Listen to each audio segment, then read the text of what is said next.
Hello दोस्तों, welcome to toppers village. दोस्तों, आज हम क्लास 12 मैथ्स का लास्ट चैप्टर प्रोबेबिलिटी स्टार्ट करने वाले हैं। तो ये अपना क्लास 12 मैथ्स का है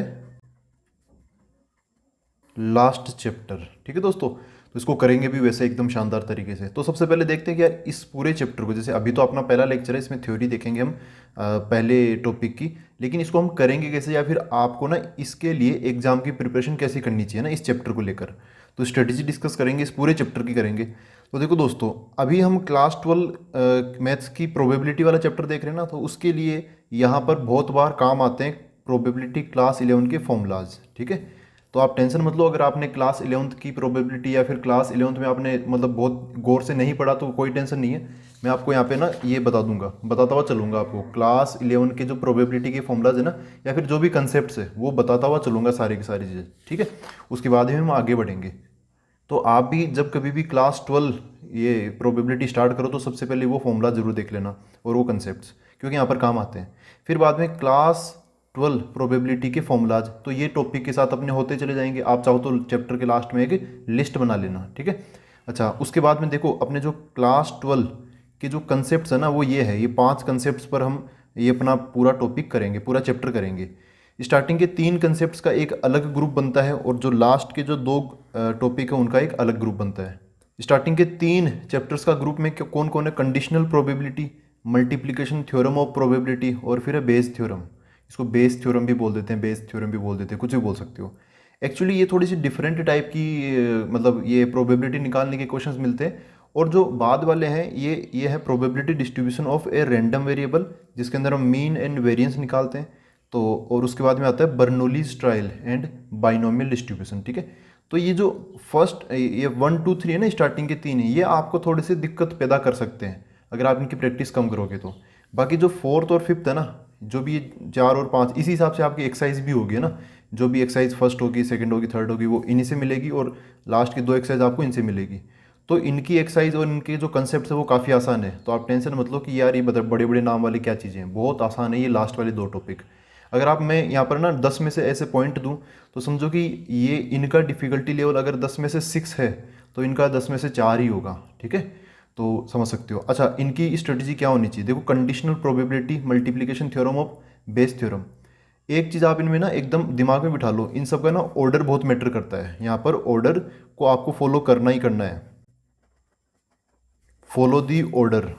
ठीक है, यहाँ पे ऑर्डर मतलब यहाँ पे जब भी आप ये प्रोबेबिलिटी क्लास 12 का ये चैप्टर करो ना, तो सबसे पहले कंडीशनल प्रोबेबिलिटी ही करना।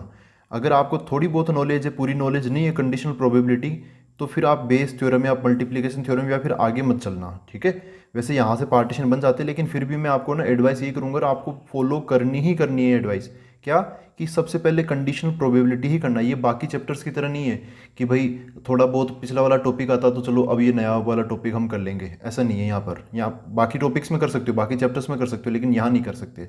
अगर आपको बेस थ्योरम अच्छे से समझनी है तो आपको कंडीशनल प्रोबेबिलिटी, मल्टीप्लिकेशन थ्योरम ये अच्छे से आनी चाहिए, है ना। मतलब बहुत टफ नहीं है ये, बहुत आसान ही है, लेकिन फिर भी एक जो ऑर्डर अगर आप फॉलो करोगे ना इन टॉपिक्स का 1 2 3 4 5, एनसीईआरटी ने बहुत शानदार तरीके से ऑर्डर बना रखा है। Please follow this. और अपने जो ये क्लास 11 के जो फॉर्मूलाज है ना, वो यहीं पे काम आते हैं, कंडीशनल प्रोबेबिलिटी में काम आते हैं और मल्टीप्लिकेशन थ्योरम में, है ना। इन दोनों टॉपिक्स में प्रोबेबिलिटी क्लास 11 के फॉर्मूलाज काम आते हैं, इसलिए मैं आपको पहले रिकमेंड कर रहा हूँ। ठीक है दोस्तों, अच्छा अब आगे चलते हैं। ये तो ध्यान रखना, ये यहाँ पर मुझे लगता है सबसे इंपॉर्टेंट पार्ट यही है, फॉलो दी ऑर्डर। उसके बाद में आते हैं हम फॉर्मूला बेस्ड क्वेश्चन और प्रैक्टिकल प्रॉब्लम्स। तो फॉर्मूला बेस्ड क्वेश्चन तो बहुत नॉर्मल क्वेश्चंस होते हैं, जैसे मैं आपको दिखाऊं फॉर्मूला बेस्ड क्वेश्चन का क्या मतलब है। जैसे ये है ना, ये इस टाइप के जो क्वेश्चंस है, direct P A intersection B ऐसे ऐसे पूछ रखा है, इनमें कोई थ्योरी वगैरह नहीं है, डायरेक्ट डेटा दे रखा है, हमें फॉर्मूला लगा के आंसर बताना होता है। ठीक है, तो फॉर्मूला बेस्ड प्रॉब्लम ये हो गए। फिर आते हैं ये प्रैक्टिकल प्रॉब्लम्स। तो ये कुछ इस प्रकार की होती है, जैसे हमें लंबा चौड़ा क्वेश्चन होता है कि भाई कोई इंस्ट्रक्टर है यहाँ पर, फिर बाद में क्वेश्चन बैंक का क्वेश्चन आ गया, फिर बाद में डाई को थ्रो करने वाला आ गया, है ना, सिक्का उछालने वाला, या फिर इस टाइप के जो क्वेश्चन आते हैं वो प्रैक्टिकल प्रॉब्लम्स में उनको बोल रहा हूँ। ठीक है, तो जो फॉर्मूला बेस्ड क्वेश्चंस है उनमें आपको बहुत ज़्यादा दिक्कत होगी नहीं, क्योंकि उनमें सीधा सीधा फॉर्मूला याद होगा तो आप सब कुछ कर लोगे। ऐसे क्वेश्चंस के लिए मैं बोलूँगा कि एक बार तो आपको ओरिजिनल रीडिंग मतलब खुद से पढ़ लेना, प्लस एक बार रिवीजन सफिशिएंट होगा, कम से कम इतना तो कर ही लेना, बाकी आप और ज़्यादा करो तो आपकी इच्छा रहता है। ठीक ठीक है। और जो प्रैक्टिकल प्रॉब्लम्स है उनमें आप एक बार ओरिजिनल रीडिंग करने के साथ में 2 बार रिवीजन जरूर कर लेना, क्योंकि वो होता क्या है, जैसे आप है ना, एक और चीज़ मैं बताऊँ, जैसे आप ये प्रोबेबिलिटी करोगे ना, ये क्लास 12 वाला, तो आप इसको पढ़ोगे, फिर बाद में आप रिवीजन करने के लिए कोई दूसरा तीसरा कोई टॉपिक देखोगे, है ना, कोई दूसरा चैप्टर देखोगे, तो बाद में क्या होगा कि एक बार आप ये चैप्टर भूलोगे, है ना, एक बार आपके दिमाग से ये फॉर्मूला, ये कंसेप्ट है, बेस थ्योरम, बर्नौली, ये सब है ना, ये एक बार आपके दिमाग से निकल जाएंगे, लेकिन फिर जब आप रिवीजन करोगे ना, तब ये दिमाग में वापस आ जाएगी, ठीक है। तो प्रैक्टिकल प्रॉब्लम्स ना फिर भी दिक्कत आती है, तो उसके लिए क्या करना, एक बार ओरिजिनल रीडिंग तो आप अभी अगर आप ये वीडियो देख रहे हो ना, इसका मतलब आप ओरिजिनल रीडिंग की फेज में हो ना, स्टार्ट कर रहे हो ना चैप्टर, अभी आपने सारे कंसेप्ट देखे नहीं है ना, तो ओरिजिनल रीडिंग मतलब फर्स्ट टाइम पढ़ रहे हो वो चीज़, फिर 2 बार रिवीजन। अब रिवीजन कैसे करोगे, रिवीजन में भी ध्यान रखना कि आपको ऐसे ही करना है, सबसे पहले कंडीशनल प्रोबेबिलिटी वाली एक्सरसाइज करनी है, फिर बाद में मल्टीप्लिकेशन थ्योरम वाली, फिर बेस थ्योरम वाली, फिर ये मीन वेरिएंस वाली, फिर बाद में बर्नौली ट्रायल, ये सब, ठीक है, ऐसे करना। और वैसे भी यार क्लास 12 मैथ्स जो भी ये है ना, पूरी की पूरी मैथ्स, उसमें आपको एक बार ओरिजिनल रीडिंग मतलब एक बार पढ़ना, उसके बाद में 2 बार रिवीजन तो मतलब मांगता ही जब ये पूरी क्लास, ठीक है। क्योंकि यार जैसे मैं सही बताऊँ तो क्लास 12 मैथ्स का जो सिलेबस होता है ना, उसमें बच्चे बस एक बार ओरिजिनल रीडिंग ही कर पाते हैं, सही सही आप खुद भी देखोगे ना अपने आसपास, तो ज़्यादातर बच्चे बस एक बार ओरिजिनल रीडिंग ही कर पाते हैं। वो जो रिवीजन करते हैं ना, वो एक दिन पहले, वो कोई रिवीजन नहीं माना जाता यार, है ना, रिवीजन होता है मतलब 1 महीने लेके आप पूरी किताब को सोल्व कर रहे हो ऐसे, ठीक है।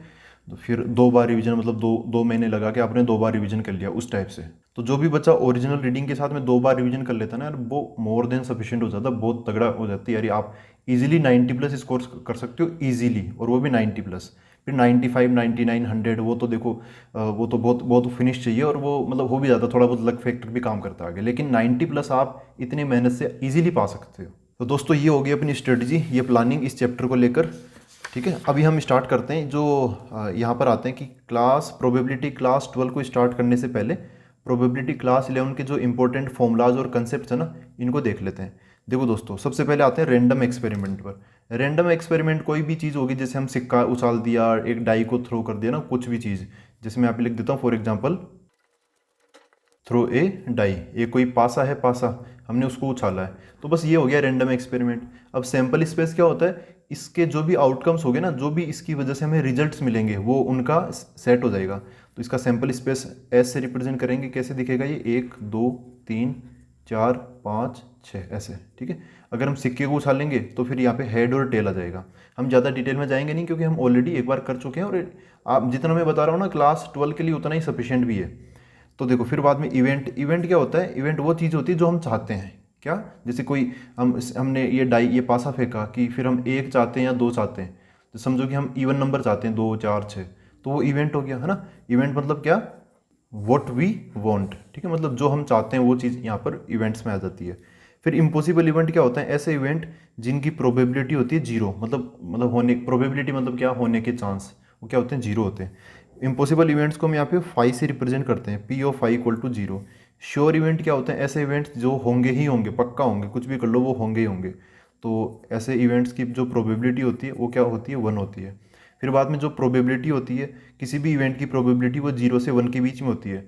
जैसे मतलब जीरो, एक होता है ना चांस 0 से 100% कि भाई 100% ये काम होगा ही होगा, वो 100% यहाँ पर क्या बन जाता है, 1। 1 मतलब 100% चांस हो गए, है ना। तो प्रोबेबिलिटी किसी भी इवेंट की 0 से 1 के बीच में ही होती है। ऐसा नहीं होता कि प्रोबेबिलिटी 2 3 4 हो जाए, 200% 300%, इतना कोई चांस होता नहीं है। हम बोल देते हैं कि भाई हम तो 200% ये काम हो जाएगा, 110% काम हो जाएगा, 101% काम हो जाएगा, वो ऐसा कोई होता नहीं है ना। 100 काम होता तो 100% ही होता, उससे ज़्यादा नहीं होता। फिर प्रोबेबली, अच्छा ये एस क्या है, ये सैंपल स्पेस। देखो सैंपल स्पेस कुल मिला के पूरा ही सैंपल स्पेस की अगर हम प्रोबेबिलिटी देखें तो 1 बन जाएगा ना, क्योंकि सैंपल स्पेस में तो सब कुछ ही आ गया ना, तो सब कुछ में से कुछ भी आ जाए उसकी प्रोबेबिलिटी क्या है, 1 ना। तो ये प्रोबेबिलिटी ऑफ सैंपल स्पेस कितना होता है, 1 होता है। फिर अगली चीज़ क्या है, म्यूचुअली एक्सक्लूसिव इवेंट्स क्या होते हैं। देखो म्यूचुअली एक्सक्लूसिव इवेंट्स वो होते हैं जो से अलग अलग हो, दूर दूर हो, ऐसे जिनमें कुछ भी कॉमन ना हो। ऐसे बोल सकते हो A intersection B equal to 5, ठीक है ना, A intersection B equal to 5।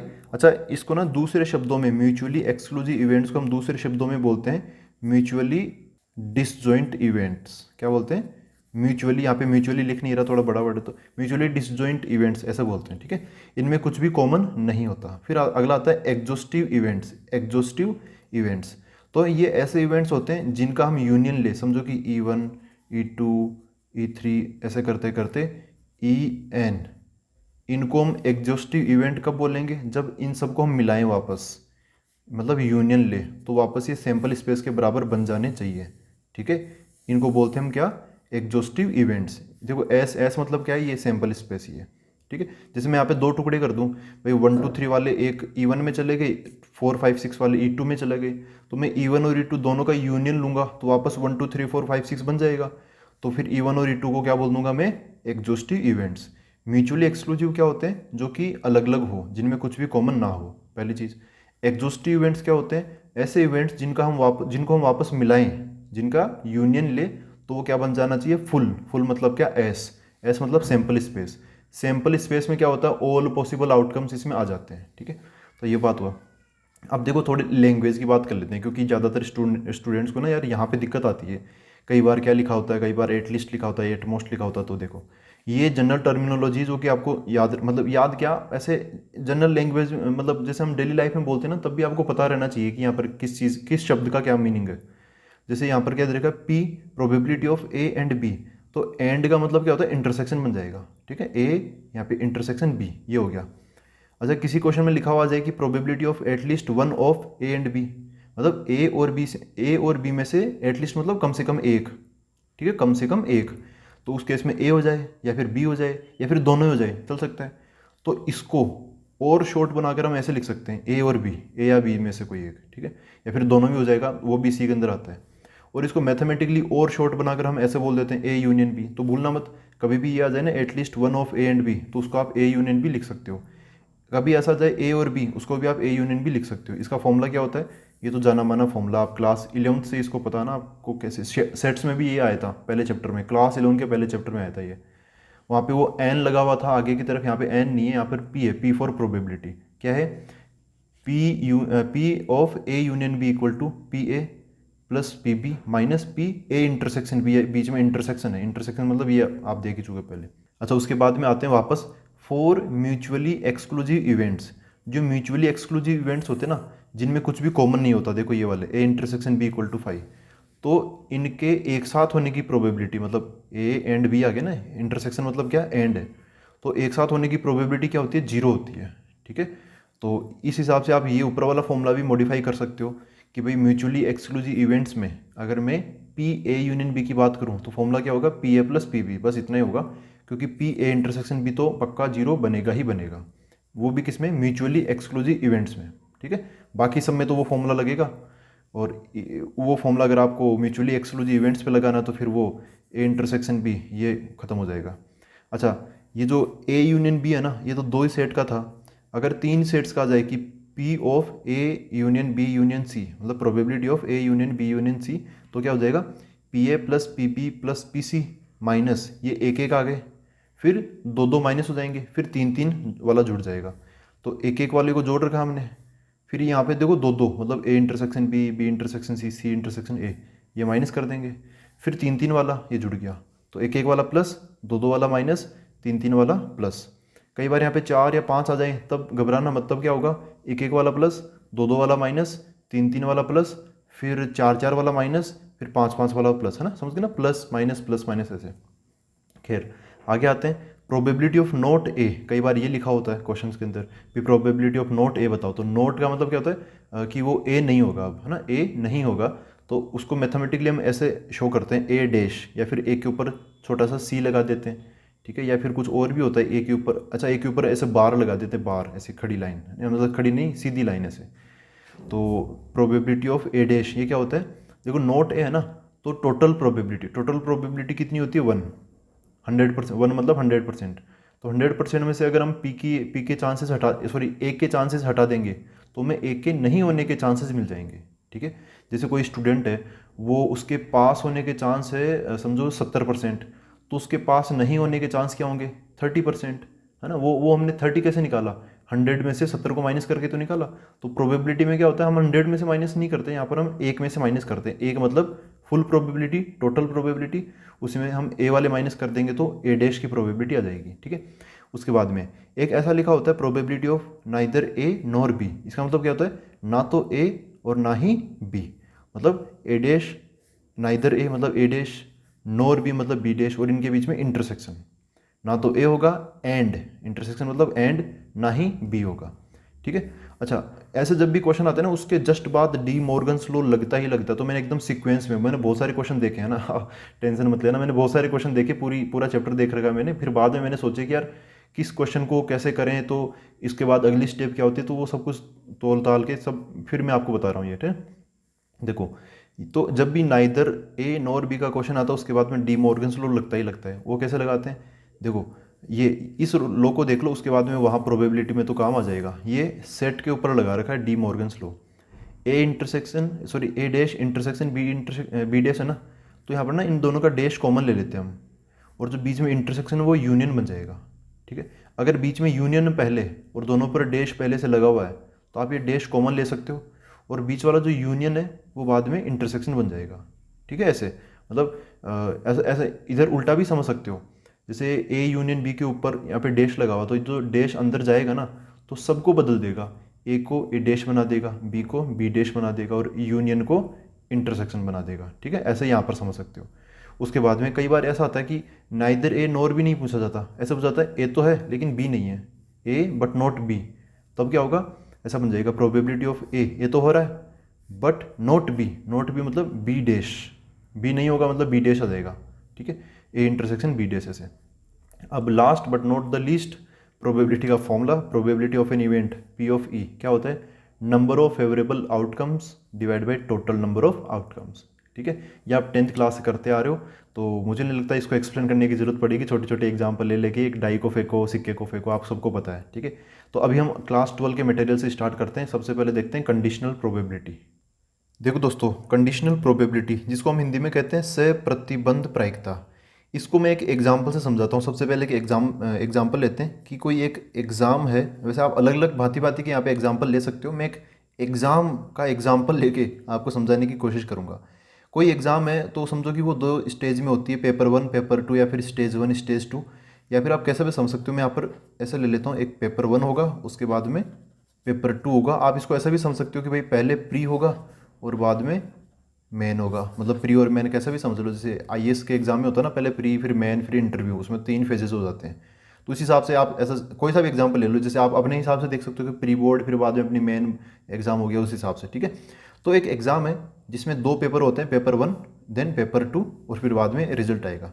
कोई भी अगर बच्चा वो एग्ज़ाम पास करना चाहता है तो फिर वो पेपर 1 से पास होने के बाद में उसका रिजल्ट आएगा बीच में, उसके बाद में पेपर 2 में जो जो पास होंगे ना पेपर 1 वाले, वो पेपर 2 में बैठेंगे। फाइनली जो पेपर 2 से भी पास हो जाएगा वो पूरे एग्ज़ाम में पास माना जाएगा। ठीक है। तो ऐसा है कि यहाँ पर ना, यहाँ पर समझो कि टोटल नंबर ऑफ कैंडिडेट्स में लेके चलता हूँ कि भाई टोटल कितने बैठ रहे हैं इसके अंदर, 1000 स्टूडेंट बैठ रहे हैं। वैसे 1000 बहुत कम है, लेकिन मान लो कि कोई कोई नेशनल टैलेंट का कोई एग्ज़ाम है इस हिसाब से। ठीक है। तो टोटल नंबर ऑफ कैंडिडेट्स यहाँ पर 1000 जने बैठे हैं। फिर इनका पेपर हुआ, कौन सा पेपर, पहला पेपर हो गया, पेपर फर्स्ट हो गया।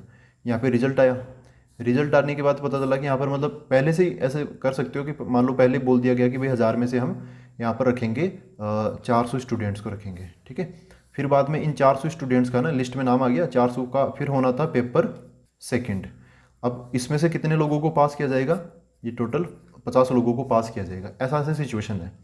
तो अगर मैं सबसे पहले एक इवेंट तैयार करूँ कि भाई probability of any student passes paper 1, ठीक है, ऐसा है कि कोई स्टूडेंट है, अपना स्टूडेंट कोई मान लो कि वो ना वो पेपर 1 ये वाला पेपर पास कर ले, इसकी क्या प्रोबेबिलिटी है। तो देखो टोटल कितने बच्चे बैठे, 1000 बच्चे, उनमें से पास कितने हो रहे, पेपर 1 को कितने कितने लोग पास करें, 400। तो 400 की सीट है और यहाँ पर बैठने वाले कितने, 1000। तो क्या होगा भाई, इतनी सीट है तो ये फेवरेबल होगी ना, पेपर 1 पास करने वाले ये है फेवरेबल, तो ये 400 ऊपर आ जाएगा, और टोटल कितने, 1000, वो 1000 नीचे आ जाएंगे। ठीक है। आप इसको चाहो तो सोल्व कर सकते हो, कितना आंसर आ जाएगा, 0.4 आ जाएगा। ठीक है।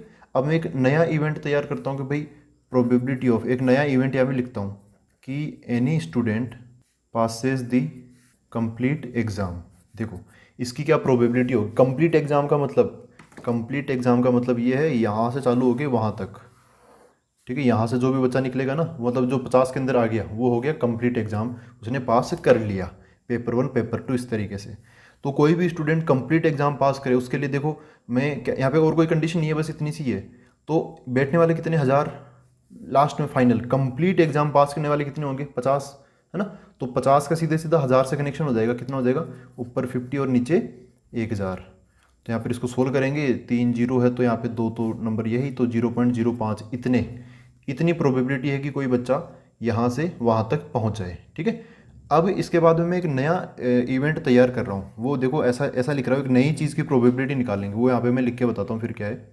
Any student Passage the complete exam if it is given that he और शी हैज़ पास्ड टेस्ट 1 या फिर पेपर 1 जो भी है, प्री पास हो चुका है, तो इसकी क्या प्रोबेबिलिटी। अब देखो इसमें क्या हुआ, यहाँ पर जो ये बीच वाला जो क्वेश्चन मैंने पूछा, any student passes complete exam, वो यहाँ पर भी है any student passes complete exam, लेकिन उसमें कोई कंडीशन नहीं थी। यहाँ पर है कंडीशन, क्या कंडीशन है, ये कंडीशन यहाँ से स्टार्ट हो रही है, if it is given that, ऐसा दे रखा है, क्या दे रखा है, दैट ही और शी, जो भी स्टूडेंट है ना, वो ही और शी कोई भी आप समझ सकते हो, ही हैज़ पास्ड टेस्ट 1, मतलब ऐसा है कि जिसने भी, मतलब जिसको भी एग्ज़ाम पास करना है ना, जैसे समझो कि मेरे को वो एग्ज़ाम पास करना है, तो ये इन्फॉर्मेशन मेरे को मिल गई, या फिर किसी आपको मिल गई, समझ लो आप क्वेश्चन सोल्व कर रहे हो, आपको मेरे बारे में ये इन्फॉर्मेशन मिल गई कि मैं कोई कंप्लीट एग्जाम पास करता हूँ, पेपर 1 दूंगा, पेपर 2 दूंगा, फिर बाद में पास करूँगा। ठीक है, कंप्लीट एग्जाम मतलब दोनों को मिला के,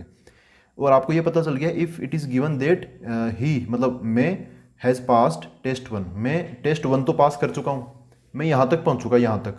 अब बताओ कि मेरा कंप्लीट एग्जाम पास करने की प्रोबेबिलिटी क्या होगी। तो अब यार मैं यहाँ पे पहुँच ही चुका हूँ, आपको हिंट मिल चुका कि मैं यहाँ पे पहुँच चुका हूँ। ठीक है, तो आप ये 1000 से थोड़ी कंपेरिजन करोगे भाई, 1000 से 400 बच्चे यहाँ पे सेलेक्ट हुए, जो 600 स्टूडेंट्स हैं ना, वो यहाँ से यहाँ तक नहीं पहुँच पाए, बस 400 ही पहुँच पाए, उनमें से मैं हूँ एक, मैं यहाँ से वहाँ तक पहुँच जाऊँ, उसकी क्या प्रोबेबिलिटी है, वहाँ कितनी सीट से 50, यहाँ पर कितनी है 400, तो 400 से मैं वहीं जाऊँगा 50 में, है ना। तो क्या प्रोबेबिलिटी हो जाएगी 50/400, इस बार 50/1000 नहीं होगी, कितनी होगी 50/400। डेटा चेंज हुआ, क्वेश्चन सेम था, क्या any student passes complete exam, यहाँ पर क्या है any student passes complete exam, लेकिन उसके साथ कोई कंडीशन नहीं थी, वो विदाउट कंडीशन पूछा था उसके अंदर, लेकिन यहाँ पर कंडीशन है क्या, it is given that he और शी हैज़ पास्ट टेस्ट 1, कि मतलब अपने पास्ट टेंस के अंदर, मतलब भूतकाल मतलब पास्ट टेंस, मतलब पहले क्या हो चुका है, उसके बारे में कुछ इन्फॉर्मेशन हमें मिल चुकी है। अब बताओ कि वो जो भी क्वेश्चन पूछा जाएगा ना, उसकी प्रोबेबिलिटी क्या होगी। तो जब भी हमें एक, यहाँ पर जैसे ये है ना, ये जो चीज़ दे रखी है, ये क्या है, एक कंडीशन है ये, और जब भी हमें किसी कंडीशन के अंडर प्रोबेबिलिटी निकालनी हो, यही प्रोबेबिलिटी क्या कहलाती है, कंडीशनल प्रोबेबिलिटी, यही क्या कहलाती है, कंडीशनल प्रोबेबिलिटी। ठीक है दोस्तों, तो आई होप इस तरीके से आप समझ पाए हो। एक कंडीशनल प्रोबेबिलिटी में क्या होता है, एक कंडीशन दे दी जाती है, उसके अंडर हमें एक चीज़ की या फिर किसी भी चीज़ की प्रोबेबिलिटी निकालनी होती है। ठीक है, जैसे यहाँ पर ऐसा समझ सकते हो कि ये जो कोई बच्चा पेपर 1 पास करे, तो इसको समझ लो कि ये P ऑफ F है, ये ना एनी स्टूडेंट पासेज पेपर 1, ये इसको मैंने F इवेंट मान लिया। अब any student passes complete exam, इसको मैंने E इवेंट मान लिया।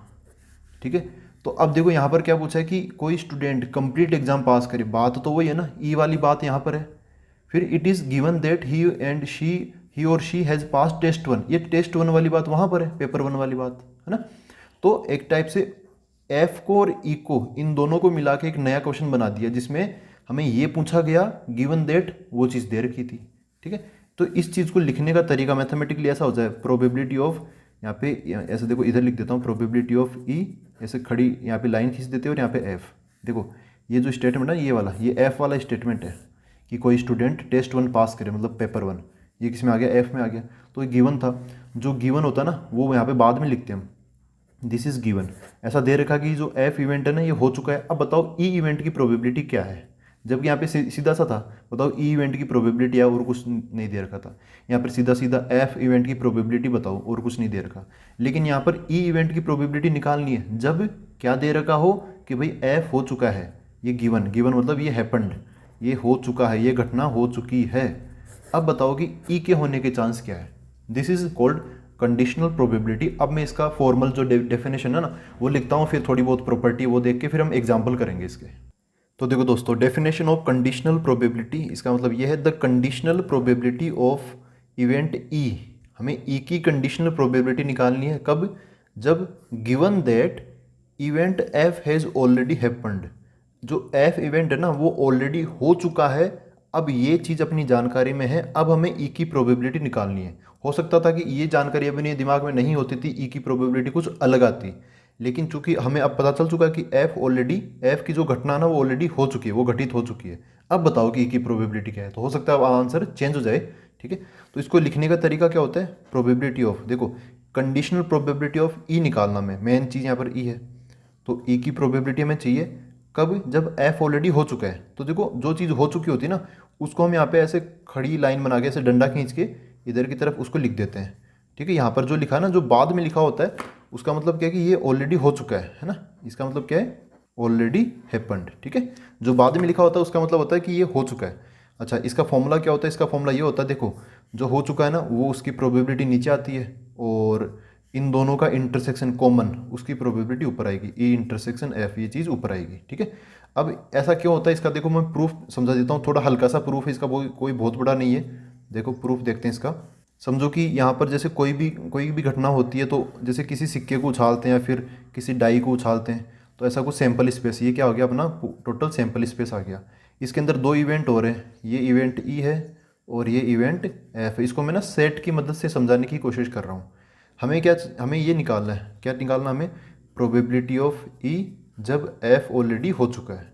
तो इसमें क्या आएगा, देखो जब एफ ऑलरेडी हो चुका है, हमें पता चल चुका है कि एफ है ना, एफ ये ऑलरेडी हो चुका है ये, तो अब हमें ई की प्रोबेबिलिटी तो ई की ही निकालनी है, लेकिन पहले प्रोबेबिलिटी ऑफ ई निकालते उसका मतलब थोड़ा अलग होता कि भाई फिर हम इस टोटल में से ना, मतलब मैं ऐसा बोलूँ कि भाई प्रोबेबिलिटी ऑफ ई क्या होगी, तो आप क्या करते, इस ई के जो एलिमेंट्स है N E, number of elements in E, उसमें आप टोटल एलिमेंट्स का डिवाइड करते एन एस, है ना, ऐसे निकालते। लेकिन अब हम यहाँ पे नहीं, ऐसा नहीं करेंगे। यहाँ पर कैसे करेंगे, देखो एफ ऑलरेडी हो चुका है ना, एफ ऑलरेडी हो चुका है, इसका मतलब जो ये है ना एफ वाला जो सर्कल है इसमें से कोई ना कोई घटना हो चुकी है ना। अब हमें बताना कि अब बताओ कि यार ई हो जाए, इसकी क्या पॉसिबिलिटी है। तो अब ई में से यहाँ वाली घटना थोड़ी हो पाएगी, क्योंकि एफ तो हो ही चुका ना ऑलरेडी, जो भी घटना घटी है वो इसमें से ऑलरेडी एक बार घट चुकी है, तो इधर वाली थोड़ी घट चुकी है ना, तो इधर वाली ना ही कभी घटेगी, क्योंकि घटी जो भी इंसिडेंट है ना, जो भी इवेंट है वो वहाँ का हो चुका है। तो अब हमें अपने लिए जो टोटल का काम करेगा ना वो एफ काम करेगा, क्योंकि ये ऑलरेडी हो चुका है। तो अपने लिए जो, जैसे यहाँ पे टोटल का काम कौन करता है, एन एस, पूरा सैंपल स्पेस काम करता है ना नीचे, वैसे यहाँ पर अब नीचे काम कौन करेगा, ये एफ के एलिमेंट्स। अब हमें इनके ही दायरे में रह के सोचना पड़ेगा, number of elements in F, क्योंकि एफ इज ऑलरेडी हैपेंड। ठीक है, जो बाद में आता है उसको ऑलरेडी हो चुका है। ऊपर की तरफ क्या आएगा, हमें ई की प्रोबेबिलिटी चाहिए, ई की जब एफ हो चुका है तब ई की प्रोबेबिलिटी हमें कहाँ से मिल सकती है, इस कॉमन एरिया में से मिल सकती है, क्योंकि एफ ऑलरेडी हो चुका है तो फिर मैं इधर वाले की तो सोच ही नहीं सकता, क्योंकि यहाँ तो एफ है ही नहीं, एफ हुआ है तो वो उधर की तरफ हुआ है। ठीक है, तो उसमें से भी अगर थोड़ा बहुत ई हमें मिल जाए तो वो कहाँ से मिलेगा, इस कॉमन पार्ट में से मिलेगा। तो कॉमन पार्ट का नाम क्या होता है, ई और एफ दोनों का इंटरसेक्शन, तो number of elements in E intersection F ही आ जाएगा। ठीक है, यहाँ पे जो फॉर्मूला है, ये फॉर्मूला आपको याद रखना है बाय द वे, ये फॉर्मूला जो है ना ये आपको हमेशा याद रखना है। तो यहाँ पर ना इस फॉर्मूले में पी प्रोबेबिलिटी वाला ऐसे प्रोबेबिलिटी शो कर रखा है, तो देखो इसको भी प्रोबेबिलिटी बना देंगे अपने, क्या है जैसे जो नॉर्मल प्रोबेबिलिटी जैसे पी ऑफ ई है, इसका मतलब क्या है, हम ई के एलिमेंट में एस के एलिमेंट्स का डिवाइड करेंगे, तो एस का एलिमेंट जो सैम्पल स्पेस है ना उसके एलिमेंट डिवाइड करने आते हैं, तो यहाँ पर भी मैं एन एस का डिवाइड कर दूंगा और इधर भी मैं एन एस का डिवाइड कर दूंगा। तो क्या बन जाएगा, ये ई इंटरसेक्शन एफ के एलिमेंट्स में मैं एस के मतलब टोटल एलिमेंट्स डिवाइड कर रहा हूँ, तो कितना हो जाएगा, प्रोबेबिलिटी बन जाएगा वो ई इंटरसेक्शन एफ की प्रोबेबिलिटी। ऐसे एफ के एलिमेंट में एफ के favourable element divide by total number of elements, तो ये प्रोबेबिलिटी ऑफ एफ बन जाएगा, प्रोबेबिलिटी ऑफ एफ ऐसे। तो यही फॉर्मूला यहाँ पर दे रखा है। ठीक है ना, तो समझ गए, जब कभी भी ऐसा आ जाए क्वेश्चन में कि भाई एफ ऑलरेडी हो चुका है, अब बताओ ई की प्रोबेबिलिटी क्या है, तो आपको जो एफ ऑलरेडी हो चुका है उसकी प्रोबेबिलिटी नीचे आएगी, ऊपर की तरफ क्या आएगा, इन दोनों का कॉमन। ठीक है, तो अब हम इसकी कुछ प्रॉपर्टीज़ और देख लेते हैं, फिर बाद में एग्जांपल्स करेंगे। तो देखो दोस्तों, बहुत आसान प्रॉपर्टीज़ है ऑफ कंडीशनल प्रोबेबिलिटी की। सबसे पहली चीज़ मैं यहाँ पे फॉर्मूला दोबारा आपका ना रिवाइज करवा देता हूँ। Probability of E if F is already happened, तो एफ यहाँ पे ऑलरेडी हो चुका है, जो इस डंडे के बाद में आता है ना वो ऑलरेडी हो चुका होता है, तो उसकी प्रोबेबिलिटी नीचे आती है, प्रोबेबिलिटी ऑफ एफ यहाँ पे आएगी ठीक है। ऊपर की तरफ क्या आएगा, इन दोनों का कॉमन मतलब intersection, probability of E intersection F. यहाँ पर आते हैं, अब देखो यहाँ पर एफ इधर आ गया, ई उधर चला गया, डंडे के उस पार चला गया ई, तो ई ऑलरेडी हैपन्ड, ठीक है, ई ऑलरेडी हो चुका है। अब एफ की प्रोबेबिलिटी, तो देखो ई ऑलरेडी हो चुका ना, तो वो ई यहाँ पे ई की प्रोबेबिलिटी नीचे आ जाएगी। ऊपर की तरफ क्या आएगा, इन दोनों का common, probability of F intersection E लिखो या फिर probability of E intersection F लिखो, बात एक ही है, ठीक है।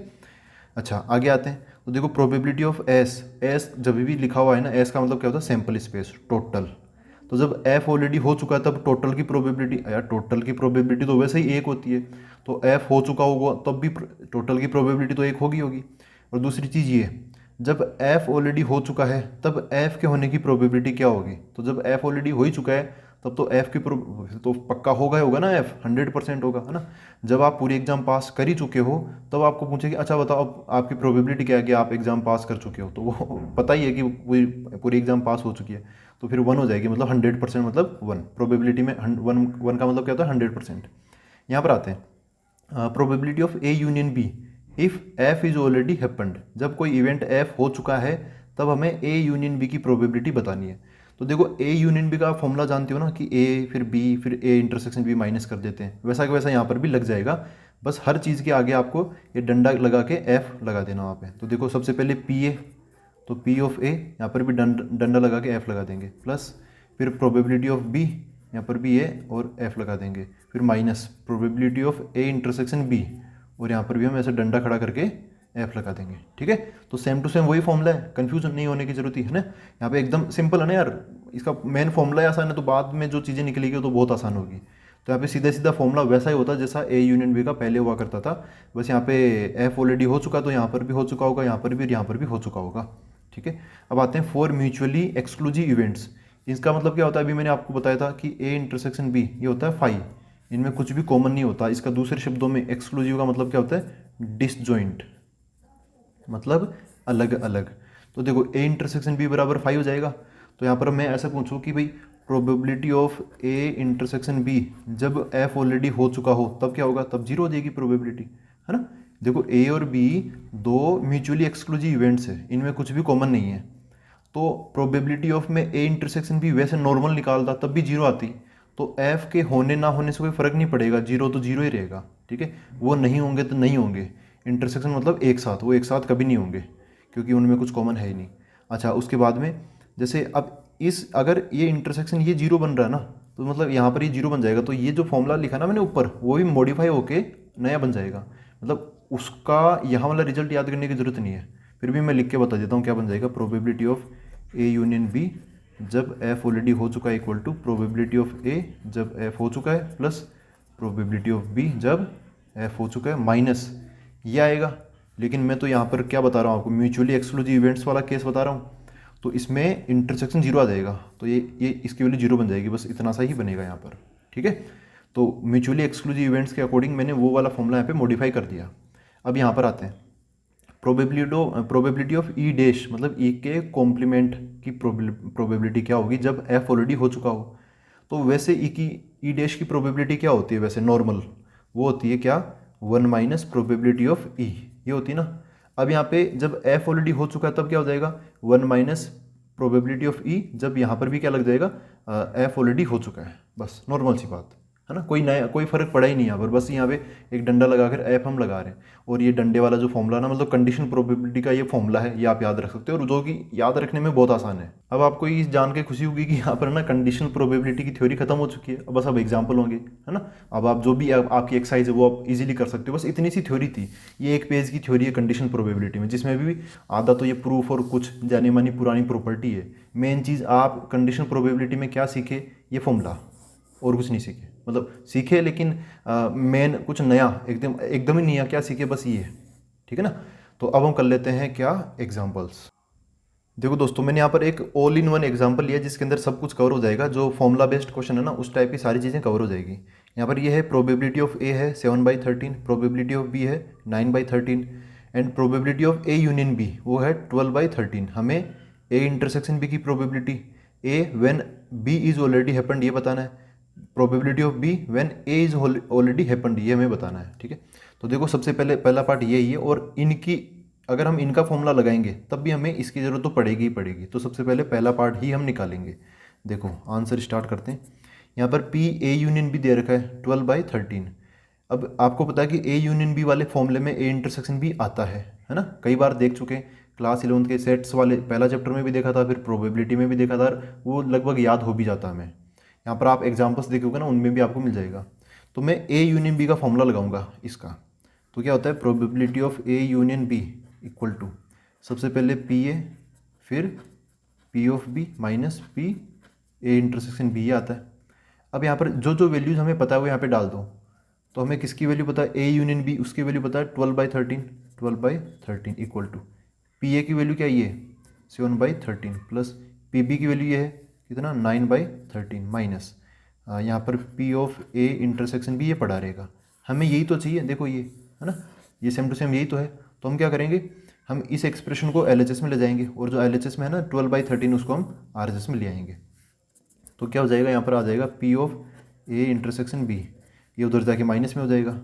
अच्छा इधर है 7/13 प्लस, अभी ये इंतज़ार कर रहे हैं कि कब वो आएगा और फिर LCM एक साथ लेंगे, ये बढ़िया है। माइनस ये उधर चला गया तो 12/13 हो गया, ठीक है। अब LCM लें सबका, तो LCM कितना बनेगा 13 13 13, तो LCM 13 हो गया। ये ऊपर कितना हो जाएगा 7 + 9 - 12, 7 + 9 ये कितना होता है 16, 16 - 12 कितना जाएगा 4/13। तो यहाँ पर जो पहले का आंसर था, पहला मतलब क्या, probability of A intersection B, वो कितना हो गया 4/13 हो गया, ठीक है। अपना ये पहला पार्ट कंप्लीट। अब हम दूसरे पार्ट पर आते हैं। देखो दूसरा पार्ट क्या कहता है, इधर कर लेते हैं इसको। सेकेंड पार्ट ये बोल रहा है probability of A when B is already happened, B मतलब पहले ही हो चुका है। अब बताओ ए की प्रोबेबिलिटी क्या है। देखो ये भी एक की प्रोबेबिलिटी है और ये भी एक की प्रोबेबिलिटी है, लेकिन इन दोनों में फ़र्क क्या है। ये तो सिंपल एक की प्रोबेबिलिटी है कि और कुछ दे नहीं रखा, बस बता दो कि ए की प्रोबेबिलिटी होने की चांस क्या है, तो वो क्या है 7/13। ये यहाँ पर ए की प्रोबेबिलिटी ये भी है, लेकिन इसमें कंडीशन है, इसलिए इसको कंडीशनल प्रोबेबिलिटी बोलते हैं। क्या कंडीशन है कि बी हो चुका है, अब बताओ ए की प्रोबेबिलिटी क्या है, ठीक है। वो छोटी छोटी बातें आप किसी भी, अब आप एक बार माइंड सेट कर लोगे ना कि यार मेरे को ये चीज़ सीखनी है, तो आप इजीली सीख लोगे, है ना। छोटी छोटी चीज़ आपके सामने लिखी होती है, हर एक चीज़ का एक मतलब है। तो पी यहाँ पे क्या है, probability of A when B is already happened, तो बी ऑलरेडी हो चुका है। और जब भी कोई चीज़ हो चुकी होती है तब हम किसी दूसरी चीज़ की प्रोबेबिलिटी कैसे निकालते हैं। देखो यहाँ पर क्या है एफ, इसको मैं थोड़ा हाईलाइट कर देता हूँ। यहाँ पर क्या है एफ है इधर, तो जो एफ हो उसकी प्रोबेबिलिटी नीचे आएगी और ऊपर की तरफ क्या आएगा, दोनों का कॉमन, इन दोनों का कॉमन ऊपर आ जाएगा इंटरसेक्शन, ठीक है। ऐसा यहाँ पर भी होगा, जो नीचे वाला ये जो बी है ना बी, इसकी प्रोबेबिलिटी नीचे आएगी, प्रोबेबिलिटी ऑफ बी, ऊपर की तरफ क्या आएगा, इन दोनों का intersection, probability of A intersection B, ठीक है। अब डेटा रख दो यहाँ पर, probability of A intersection B क्या है, ये अभी निकाला हमने 4/13 divide by probability of B क्या है, ये क्वेश्चन में देखो ये एकदम नॉर्मल सिंपल बी है, प्रोबेबिलिटी ऑफ बी, तो सिंपल बी वाला तो ऊपर दे रखा है 9/13 यहाँ से, तो यहाँ पे मैं रख दूंगा 9/13, 13 से 13 कट जाएगा, आंसर कितना आ जाएगा 4/9। समझ गई ये। अब हम थर्ड पार्ट करते हैं, इसमें दे रखा है probability of B when A is already happened, तो यहाँ पे लिख लेता हूँ मैं third part, probability of B by A, इसको बाई भी बोल सकते हो, ऐसे डिवाइड बोलने की ज़रूरत नहीं है, ऐसे बोल सकते हैं ना, तो इसका मतलब अलग होता है ना, यहाँ पे डिवीजन इसका मतलब नहीं होता।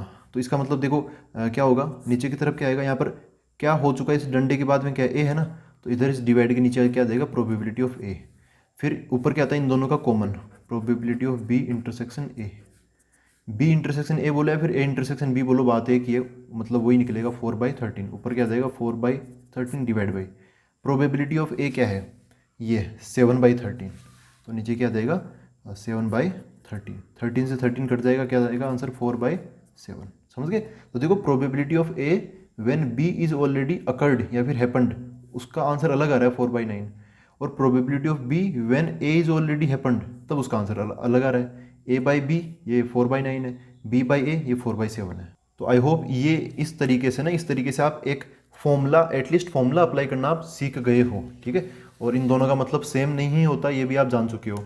अब हम एक और कोई अब प्रैक्टिकल एग्जांपल करते हैं। अब देखो दोस्तों ये है अपना next example, a family has 2 children, what is the probability that both the children are boys.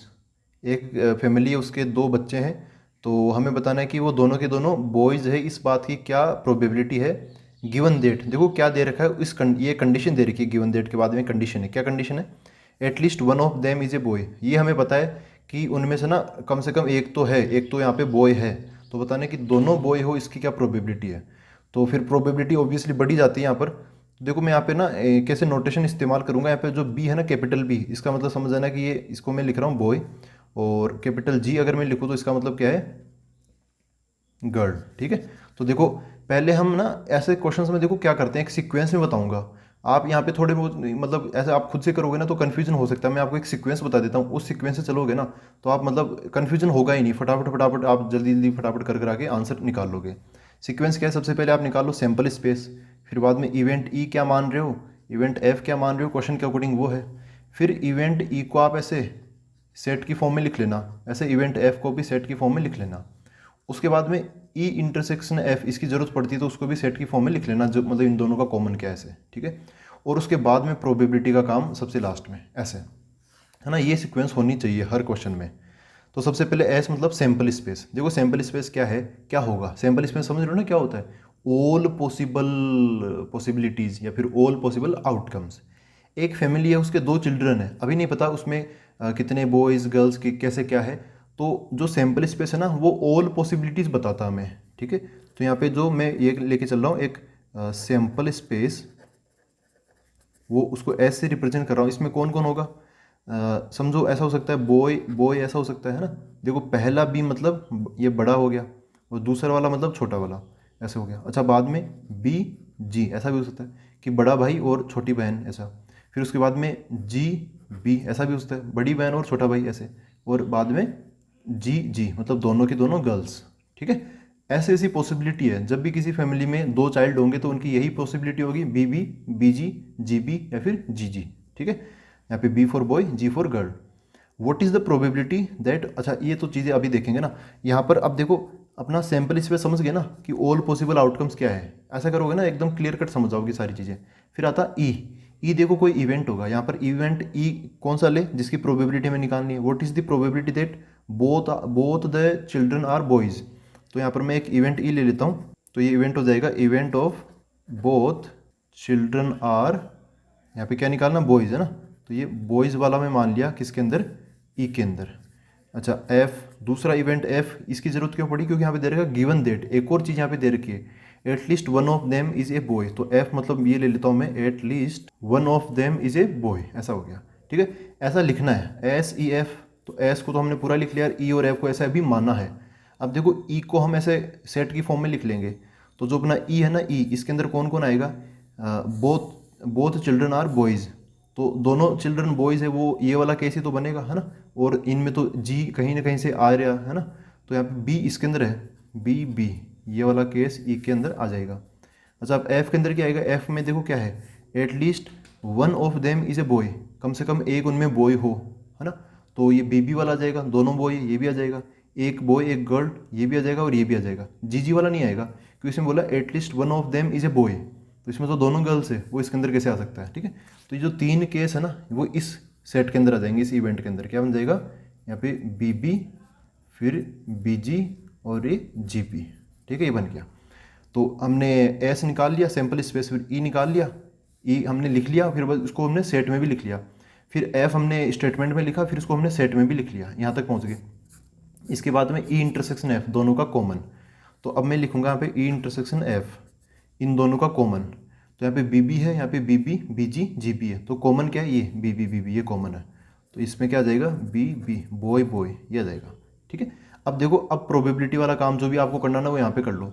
हमें क्या निकालना है, हमें किसकी प्रोबेबिलिटी निकालनी है, probability that both children are boys given that, ये दे रखा है ना, क्या दे रखा है, at least one of them is a boy. तो अपना जो क्वेश्चन है ना, क्वेश्चन अपन से ये चाहता है क्या, प्रोबेबिलिटी ऑफ, हमें किसकी प्रोबेबिलिटी निकालनी है, both the children are boys. ये both the children are boys ये मैंने किस में माना है, ई के अंदर, हमें ई की प्रोबेबिलिटी निकालनी है। गिवन डेट, यहाँ पे क्या लगा, गिवन डेट का मैंने यहाँ पे डंडा खींच दिया। फिर उसके बाद में क्या है, at least one of them is a boy, ये दे रखा है कि उनमें से कम एक तो बॉय है। मतलब ये जो एफ इवेंट है ना, एफ इवेंट जो मैंने माना है ये दे रखा है, तो इसके बाद में एफ आ जाएगा। ठीक है। ऐसे आप पढ़ के समझ सकते हो, है ना, पढ़ के समझ सकते हो। अच्छा, इसका फॉर्मूला क्या होता है? इसका फॉर्मूला देखो, एफ यहाँ पर है ना, एफ, तो प्रोबेबिलिटी ऑफ नीचे आ जाएगा, और ऊपर की तरफ क्या आएगा? एफ, क्योंकि डंडे के बाद क्या एफ है, ये दे रखा है, जो दे रखा होता है वो नीचे आ जाता है उसकी प्रोबेबिलिटी। अच्छा, पहले क्या है? ई और बाद में एफ, तो ऊपर इन दोनों का इंटरसेक्शन आ जाएगा, ई इंटरसेक्शन एफ एस आ जाएगा। अब इनकी वैल्यूज डालनी है, तो हमें probability of E intersection F चाहिए, है ना, ये। तो इसकी प्रोबेबिलिटी क्या हो जाएगी? Probability of E intersection F क्या हो जाएगी? देखो, इसके अंदर एक ही एलिमेंट है, ई इंटरसेक्शन में एक ही एलिमेंट है, जबकि सैंपल स्पेस में कितने हैं टोटल? 1 2 3 4। तो प्रोबेबिलिटी का फॉर्मूला क्या होता है? टोटल नंबर ऑफ एलिमेंट्स तो नीचे आएंगे, यहाँ पे जो 4 है ना, 1 2 3 4, वो 4 तो आ जाएंगे नीचे, और फेवरेबल नंबर ऑफ आउटकम्स वो ऊपर आ जाएंगे। तो ई इंटरसेक्शन एफ में कितने हैं? एक ही तो है, तो इसके ऊपर में एक आ जाएगा, और नीचे की तरफ क्या आएंगे? टोटल वो चारों। ठीक है ऐसे। अब जैसे मैं, अब देखो, ये 1/4, ये है ना 1/4, probability of E intersection F, ये ऊपर आ जाएगा 1/4। ठीक है, नीचे की तरफ क्या आएगा? प्रोबेबिलिटी ऑफ एफ, तो प्रोबेबिलिटी ऑफ एफ ये भी निकालूंगा मैं, प्रोबेबिलिटी ऑफ एफ, ये क्या है? At least one of them is a boy, तो इसके अंदर एलिमेंट्स क्या है? 1 2 3, 3 एलिमेंट है यहाँ पर। तो इसके फेवरेबल, एफ के फेवरेबल कितने? 1 2 3, वो ऊपर आ जाएंगे। टोटल क्या है? टोटल कितने? वो तो सैंपल स्पेस में है, तो 1 2 3 4 है, तो यहाँ पे आ जाएंगे। तो क्या हो गया? 3/4, यहाँ पे कितना आ जाएगा? 3/4। ठीक है, तो कुल मिला के जब हम 4 से 4 कट जाएगा तो क्या बचेगा? 1/3, ऐसी बात है। तो प्रोबेबिलिटी ऑफ ई, मतलब दोनों के दोनों चाइल्ड क्या हो, दोनों के दोनों चिल्ड्रन बॉयज़ हो, इसकी क्या प्रोबेबिलिटी है?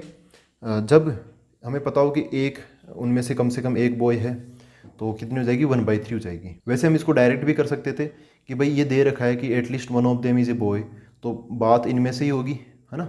वो तो गर्ल है, तो उसके अंदर तो दोनों गर्ल्स है, तो उसके अंदर तो उसको तो फिर देखेंगे नहीं हम। तो इनमें से अब किसकी प्रोबेबिलिटी पूछी है? Both the children are boys, तो इसकी बी की इसकी प्रोबेबिलिटी पूछी है, तो ये तो एक है, और टोटल कितने? 3, तो क्या आ जाए, क्या आंसर आएगा यहाँ पे? 1/3 आ जाएगा। ठीक है, लेकिन फिर भी मैं बोलूँ प्रॉपर तरीका ना, आप ऐसे करना, मार्क्स आपको इसी से मिलेंगे, सही बता रहा हूँ। आप डायरेक्ट करोगे तो फिर वो मतलब उतने मार्क्स नहीं मिलेंगे, वो भी फिर डायरेक्ट ही मिलेंगे मार्क्स। ठीक है, तो ये हुआ अपना एग्जाम्पल, एक और प्रैक्टिकल एग्जाम्पल। अब मतलब नेक्स्ट एग्जाम्पल करते हैं अब। तो देखो दोस्तों, नेक्स्ट एग्जाम्पल ये है, a die is thrown twice, एक पासे को हम 2 बार उछालते हैं, and the sum of the numbers appearing is observed to be 6। हमने देखा कि जब हमने 2 बार उछाला, पहली बार एक नंबर आया, दूसरी बार एक नंबर आया, दोनों का समेशन कितना है? 6 है। ठीक है, क्या है? देखो, ऑब्जर्व्ड मतलब ये दे रखा है, ये हमने ऑब्जर्व करके यहाँ पे लिखा है 6। What is the conditional probability that the number 4 has appeared at least once, कि अब हमें इस बात की प्रोबेबिलिटी निकालनी है कि उनमें से कम एक बार 4 जरूर आया है, 4 एक बार जरूर अपीयर हुआ है, इसकी प्रोबेबिलिटी हमें बतानी है। कब? कंडीशन क्या है? ये कंडीशनल प्रोबेबिलिटी क्यों बोला? क्योंकि कंडीशन गिवन है। क्या गिवन है? कि sum of the numbers appearing is observe to be 6, ये दे रखा है हमें, तो हमें बताना है कि इस 4 की प्रोबेबिलिटी क्या है। अगर ये नहीं दे रखा होता तो क्वेश्चन अलग होता, अब ये दे रखा है, एक कंडीशन है, तो इसके तहत फिर आंसर भी अलग आएगा। तो सबसे पहले, ए डाई इज थ्रोन ट्वाइस, एक डाई को हमने दो बार उछाला है, तो सबसे पहले मैं क्या बोलता हूँ हमेशा, सबसे पहले आप सैंपल स्पेस तैयार करो एस। तो यहाँ पर देखो, सैंपल स्पेस आपको पता है क्या होगा, फिर भी मैं एक बार लिख देता हूँ खुद से ही, sample space S equal to, बस आप 1 सेकेंड रुको, मैं इसको लिखता हूँ। तो देखो दोस्तों, ये हो गया अपना सैंपल स्पेस। यहाँ पे टोटल कितने एलिमेंट्स है? 36 एलिमेंट्स यहाँ पर, है ना। यहाँ पे आप n of S, number of elements in this S sample space निकालोगे तो कितना आएगा? 36 आएगा। समझ गए कैसे कैसे है? यहाँ पे जो पहला नंबर है ना, इस किसी भी ब्रैकेट में आप देखोगे ना, पहला नंबर वो है जब हमने डाई को पहली बार फेंका ना, वो रीडिंग, वो नंबर। जो दूसरा नंबर है वो दूसरी बार फेंकने पर हमें मिला है। तो इस टाइप से टोटल 36 कॉम्बिनेशंस होंगे। ठीक है, अब देखो, हम जैसे एक सैंपल स्पेस मान लेते हैं, उसके बाद में हमें ई और एफ ये भी मानना पड़ता है। ठीक है, तो ई और एफ देखो कैसे कैसे मानेंगे, हमें प्रोबेबिलिटी किसकी निकालनी है, उसको ई मान लो, जो दे रखा है उसको आप एफ मान लो। What is the conditional probability that the number 4 has appeared at least once. तो ये जो चीज़ है ना, ये चीज़ कि जो 4 है वो एक बार आया है, मैं इस चीज़ को मान लेता हूँ ई, क्या मान लेता हूँ, उसको ई इवेंट मान लेता हूँ। और दूसरी चीज़ क्या बोली है कि जो सम है ना, sum of the numbers appearing is observe to be 6, जो ये सम आ रहा है ना 6, इसको मैं एफ इवेंट मान लेता हूँ। ठीक है, इसको क्या मान लेता हूँ मैं? एफ मान लेता हूँ। तो यहाँ पर इसी हिसाब से हम लिख लेते हैं। देखो, ई इवेंट जो मैं निकालना है वो क्या, number has appeared at least once, तो यहाँ पे लिख लेता हूँ ई मतलब नंबर 4 अपीयर्स एटलीस्ट वंस, ठीक है। जो 4 है ना, ये जो जो प्रोबेबिलिटी में निकालनी जिसकी, वो मैंने मान लिया यहाँ पर कि जो नंबर 4 है ना वो कम से कम एक बार आया है। ऐसे में यहाँ पे एफ जो दे रखा है, जो हमने ऑब्जर्व कर लिया ऑलरेडी, वो लिख लेता हूँ कि sum of numbers appearing to be 6। तो यहाँ पे एफ क्या हो जाएगा, सम ऑफ नंबर्स इज 6, ठीक है। तो जैसे हमने ई और एफ माना है, इसी हिसाब से इनका ना सेट तैयार कर लो। तो जैसे सबसे पहले हमने सैम्पल स्पेस बनाया, फिर ई बनाया, एफ माना, है ना, ई और एफ माना। अब हम ई को तैयार कर लेंगे ऐसे कर्ली ब्रैकेट लगा के, मतलब जो सेट की फॉर्म में, एफ को भी ऐसे कर्ली ब्रैकेट लगा के सेट की फॉर्म में तैयार कर लेंगे। देखो ई में कौन आएगा, ई में क्या है, नंबर 4 अपीयर्स एटलीस्ट वंस। जो 4 है ना, 4 वो कम से कम एक बार आना चाहिए। दोनों बार भी आ सकता है, लेकिन कम से कम एक बार तो आना ही चाहिए। तो देखो ये जो ई है ना, इसके अंदर क्या क्या आएगा, 4 वाले देखो यहाँ पर 4 वाले कौन कौन है। 4 आपको मिलेगा यहाँ पे 4 4 4 4 4, ये 2 बार 4 है।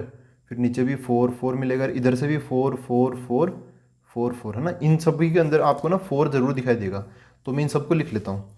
सबसे पहले मैं पहले वाले स्थान पर 4 लिख लेता हूँ, 4,1। ऐसे एक पैटर्न से सोचूंगा ना आप, ये ऐसा बनाने की ज़रूरत नहीं है। आप दिमाग में ऐसा सोच के चलोगे ना, और थोड़ा सिस्टमेटिकली सोचोगे हर चीज़ को, तब आपको इस चीज़ को बनाने की ज़रूरत नहीं है।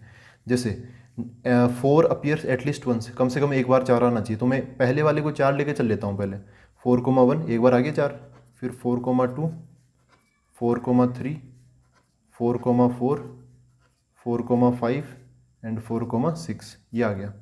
अच्छा, दूसरी बार भी तो आ सकता है ना 4, जरूरी थोड़ी पहली बार ही आए। दूसरी बार यहाँ तो बोला एटलीस्ट वंस आना चाहिए, बस कम से कम एक बार। तो दूसरी जगह भी आ सकता है, तभी अपना काम हो जाएगा। तो अच्छा, दूसरी जगह मतलब ऐसे 1,4 फिर 2,4 फिर 3,4 4,4 तो ऑलरेडी मैं लिख चुका हूँ, तो उसको दोबारा लिख के यहाँ पे संख्या नहीं बढ़ाऊंगा इनकी। ये क्या बन जाएगा, 5,4 एंड 6,4 ऐसे।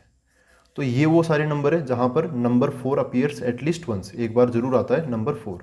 अब मैं एफ को भी ऐसे सेट की फॉर्म में लिख लूँगा। एफ क्या है, सम ऑफ नंबर्स इज 6, ठीक है। यहाँ पे सम ऑफ नंबर्स, जो दो बार जब मैंने उछाला ना, तो 2 नंबर, वो जो 2 नंबर आएंगे उनको जोड़ूंगा मैं, तो आंसर 6 आना चाहिए। तो ऐसा कब होगा, देखो 1 और 5, पहली बार 1 आ जाए, दूसरी बार 5 आ जाए, तो 6 हो जाएगा। ऐसे 2 4 3 3 4 2 और 5 1। ये वो सारे ऑब्जर्वेशन है जिनको हम, ये 2 ऑब्जर्वेशन जिनको हम जोड़ेंगे ना, तो आंसर हमें 6 मिलेगा, है ना। 1 5 2 4, मतलब पहला फिर नंबर बढ़ता चला जाएगा और दूसरा कम होता चला जाएगा। तो एफ में क्या आएगा, सम ऑफ नंबर इज 6, तो 1 और 5 आ जाएगा, दोनों को जोड़ूंगा तो 6। फिर 2,4 आ जाएगा, जोड़ूंगा तो 6, 3,3, फिर बाद में और बढ़ा दूंगा तो 4, और फिर दूसरा कम हो जाएगा, फिर 5,1। 6,0 आ नहीं सकता, क्योंकि जीरो नहीं आता ना कभी भी, एक पासे को उछालते तो जीरो में नहीं मिलता। तो सैम्पल स्पेस तैयार, ई और एफ हमने ऐसे मान लिया। ई और एफ को फिर हमने ऐसे मतलब रोस्टर फॉर्म में लिख लिया सेट को, है ना। अब हमें ई इंटरसेक्शन एफ भी बना लेना चाहिए, क्योंकि आपको पता है कंडीशनल प्रोबेबिलिटी में ई इंटरसेक्शन एफ का काम होता है। तो अब मैं यहाँ पे लिख लूँगा ई इंटरसेक्शन एफ, ठीक है, ई इंटरसेक्शन एफ। तो इंटरसेक्शन मतलब कॉमन, इनमें कॉमन क्या है, तो यार वो तो कह रहा है कि 4 आ जाए कम से कम एक बार, और ये कह रहा है क्या कि टोटल 6 हो जाए। तो आप थोड़ा ध्यान से देखोगे ना, तो ये 2 4 और 4 2, ये 4 2 और यहाँ पे 2 4, और कुछ कॉमन नहीं है यहाँ पर ना। 1 5 ऑब्वियसली वहाँ नहीं होगा, वहाँ तो 4 वाले होंगे। यहाँ 4 वाले कौन है, ये दोनों, बस यही 2 चीज़ें कॉमन है। तो इनके इंटरसेक्शन में ना एक तो यह आ जाएगा 2,4, और ये क्या आ जाएगा 4,2, ठीक है, ये हो गया। अब आप चाहो तो आप सबकी प्रोबेबिलिटी निकाल सकते हो ना, सबकी प्रोबेबिलिटी जैसे ये है। इसके बाद हम प्रोबेबिलिटी वगैरह फिर काम खत्म कर लेते हैं। तो देखो प्रोबेबिलिटी ऑफ ई क्या है, इसमें कितने एलिमेंट है, 1 2 3। आप एक डिब्बे को एक ही गिनोगे, यहाँ पे अंदर की तरफ 2 नंबर हो तो उसको 2 बार मत गिन रहा, ठीक है। यहाँ पे जो एक ब्रैकेट है ना वो एक ही है, 1 2 3 4 5 6 7 8 9 10 11, तो ऊपर 11। और टोटल कितने होंगे, सैम्पल स्पेस में कितने एलिमेंट है टोटल, 36, है ना। तो मतलब अपने काम की नंबर ऑफ फेवरेबल ऑब्जर्वेशंस कितनी है, 11, और टोटल ऑब्जर्वेशंस कितनी है 36, 11/36। इसकी प्रोबेबिलिटी क्या होगी, यहाँ पे 1 2 3 4 5 एलिमेंट है, तो probability of F equal to 5 ऊपर और नीचे 36 ऐसे हो गया। अच्छा बताओ इसकी क्या प्रोबेबिलिटी होगी, प्रोबेबिलिटी ऑफ क्या, ई इंटरसेक्शन एफ। तो इसमें कितने एलिमेंट है, 2 ऊपर और नीचे 36। आप बाद में कट कर लेना, अभी रुक जाओ थोड़ी देर। अब देखो हमें किसकी प्रोबेबिलिटी चाहिए, प्रोबेबिलिटी ऑफ व्हाट, हमें बताना है what is the conditional probability that number 4 has appeared at least once, कि जो नंबर 4 है ना वो कम से कम एक बार ज़रूर आया है, इसकी प्रोबेबिलिटी हमें निकालनी है। कब? जब ये सम 6 हो, ये हमें दे रखा है। तो जो ये नंबर 4 आई इसको हमने ई माना है, और जो सम 6 आया है जो दे रखा है उसको हमने एफ माना है। तो एफ ऑलरेडी हो चुका है, ई की प्रोबेबिलिटी हमें निकालनी है। तो मतलब हमें प्रोबेबिलिटी ऑफ ई चाहिए कब? जब एफ ऑलरेडी हो चुका हो। यही होता है कंडीशनल प्रोबेबिलिटी का मीनिंग। एफ का मतलब ये जो सम है ना, सम ये 6 आ रहा है, ये हमें ऑलरेडी दे रखा है, हमने ऑब्जर्व कर लिया, ठीक है। तो हमें बताना है कि ई आएगा कि नहीं आएगा, मतलब इसकी प्रोबेबिलिटी बतानी ई की। ई मतलब क्या? कि कम से कम एक बार 4 आया हो, उसकी प्रोबेबिलिटी हमें चाहिए। तो क्वेश्चन को पढ़ के ऐसा लिखना बहुत ज़रूरी है ना, ये भी समझना ज़रूरी है। क्या दे रखा है? ये है ना, दिस इज़ गिवन, और इसकी प्रोबेबिलिटी हमें निकालनी है, ठीक है। तो देखो इसका मतलब क्या होगा, इसका फॉर्मूला क्या होता है? Probability of E when F is already happened. तो जो ऑलरेडी हैपेंड होता है उसकी प्रोबेबिलिटी नीचे आ जाती है, ऊपर की तरफ इन दोनों का कॉमन, मतलब probability of E intersection F, ऐसा जाएगा। अब देख लो यहाँ से जो जो नंबर आपको वैल्यू पता है ना, 1 2 3, इनमें से जो चीज़ चाहिए वो उठा के यहाँ पे डाल दो। Probability of E intersection F, तो ये क्या है? कॉमन ये है ना, 2/36 आ गया, divide by probability of F, ये वाला जाएगा 5/36। प्रोबेबिलिटी ऑफ ई उसका कोई काम नहीं है, उसका कोई काम नहीं। हाँ उल्टा पूछा जाता, ये ई इधर आ जाता, एफ इधर आ जाता, तो फिर नीचे हम ई वाली प्रोबेबिलिटी को डाल देते, लेकिन इसमें कोई काम नहीं है अपने वाले क्वेश्चन में। तो 36 से फिर 36 कट जाएगा, क्या बच जाएगा? 2/5। तो दोस्तों ऐसे करते हैं हम प्रैक्टिकल क्वेश्चंस को। कैसे? पहले क्वेश्चन को पढ़ लेते हैं एक बार, है ना, एक बार कंप्लीट रीडिंग लगा लो क्वेश्चन की। उसके बाद में सबसे पहले सैम्पल स्पेस तैयार कर लो, फिर ई मतलब जिसकी प्रोबेबिलिटी में निकालनी है उसको लिख लो, ऐसे ऐसे उसको डिक्लेयर करो कि हम ई इस स्टेटमेंट को या फिर इस इवेंट को हम ई मान रहे हैं, ऐसा लिखो। एफ किस स्टेटमेंट को मान रहे हो वो भी लिख लो। फिर ई और एफ, ये जो स्टेटमेंट आपने लिखे उनको पढ़ पढ़ के यहाँ से उनके एलिमेंट्स छांट लो, वो इनके इन मतलब ई और एफ को भी आप ऐसे सेट की फॉर्म में बना दो, ठीक है। फिर बाद में उनका इंटरसेक्शन लिख लो, और फिर बाद में इनकी प्रोबेबिलिटी साथ में लिख लेना, और फाइनली आप ऐसे करोगे ना तो आंसर ऐसे मतलब बिना कन्फ्यूजन के हमें मिल जाएगा, ठीक है। तो आई होप दोस्तों ये जो कंडीशनल प्रोबेबिलिटी ना, और उससे पहले हमने स्ट्रेटजी तैयार की थी वो, और उसके बाद हमने वो क्लास 11th के फॉर्मूलाज रिवीजन किए थे, हमने बहुत सारी चीज़ें देख लिया आज। तो सारी चीज़ें आपको समझ में आई है? अगर नहीं आई तो मेरे को कमेंट बॉक्स में ज़रूर बताना, हम फिर एक बार और कोई फॉर्मूला रिवीजन टाइप का कुछ कर लेंगे, ठीक है। तो अब हम मिलते हैं अगले वीडियो के अंदर। Thank you very much.